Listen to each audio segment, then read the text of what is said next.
Welcome to Let Me Fix This. Enjoy the video. You'll start by making the bar visible and selecting the first target. Open Interface Settings and enable side navigation. Once done, press Ctrl plus Shift plus S to reveal it quickly. Make sure to recognize the main icons, Home, Files, Settings, so you don't guess. Click the Files icon as your first actionable step to open content lists. This establishes context and prevents misclicks. If the bar is collapsed, hover the left edge to expand before interacting with any section.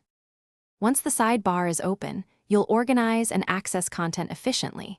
You can drag a file or folder to reorder it or drop it into another folder. This keeps related items together.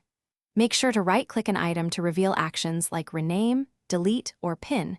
Use pin to keep frequent items at the top. When the list grows, toggle Compact View to display more entries without scrolling. This reduces visual clutter and speeds up selection. Finish by customizing for repeat efficiency and verifying persistence.